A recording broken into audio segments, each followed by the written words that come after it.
রাজপ্রাসাদের মধ্যে এক টুকরো চাঁদের আলো যেন ঝলমল করছে। কতটা সময় হয়ে গেল, রাজকুমার আমার সাথে আর একটিবারের জন্য দেখা করতেও এলো না। কোথায় আছে সে, কিছুই তো জানি না। অবশ্য রাজকুমার আজ এখানে আসবেই বা কি করে? সেও যে আজ বড্ড ব্যস্ত রয়েছে, কারণ আজ যে তার সাথে আমার বিবাহ। আমি তো তার জন্য এভাবে কোণে সাজে সেজেছি। আর আমার মনে হয় রাজপুত্র এতক্ষণে বরবেশেও প্রস্তুত হয়ে গেছে। আমার যে রাজকুমারকে দেখতে বড্ড বেশি ইচ্ছে করছে। কখন যে আমি তাকে বরবেশে দেখব। যাই হোক, এখন আমি চাইলেও রাজকুমারের কক্ষে যাব না, কারণ রানীমা আমাকে আদেশ করে গেছেন আমি যেন এই মুহূর্তে কক্ষ থেকে বের না হই আর রাজকুমারের সামনে না যাই। আর কিছুক্ষণ পরই তো আমাদের বিবাহ অনুষ্ঠিত হবে, তখন না হয় মন ভরে আমি রাজকুমারকে দেখে নেব। তবে আজ আমার মনটা বড্ড ছটফট করছে। আজ আমার বিয়ে, কিন্তু আমার নিজের বলে কেউই নেই।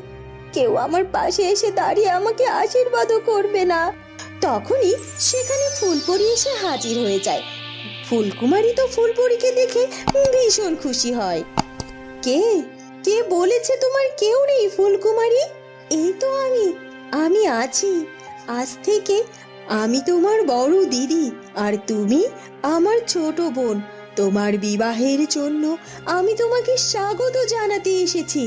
আর আমি খুব খুশি হয়েছি যে আজই তোমাদের দুজনের বিবাহ সম্পন্ন হবে। সত্যি সত্যি বলছো ফুলপরি? তুমি আমার দিদি? সত্যি আমি তোমার মতো দিদি পেয়ে অনেক ধন্য।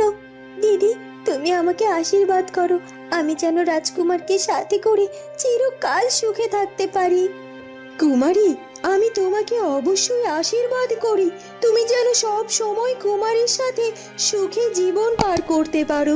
কুমারী, আমি তোমাকে একটা কথা বলতে চাই। জীবনে চলার পথে অনেক বাধা বিপত্তি আসতে পারে, তুমি কখনোই ভেঙে পড়বে না।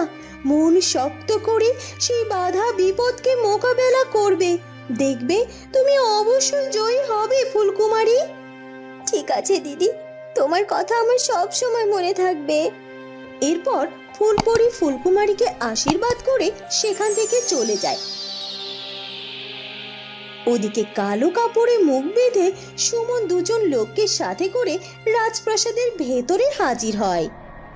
সাবধান, তোমরা কিন্তু সাবধান থেকো, কোনোভাবে যেন এই রাজপ্রাসাদের প্রহরীর সামনে না পড়ে যাও। আর আজকে যেহেতু রাজকুমারের বিয়ে, আর এই রাজপ্রাসাদ ভর্তি লোকজন হয়ে যাবে আর কিছুক্ষণের মধ্যে, আর তাই তার আগে আমাদের যা করার করতে হবে।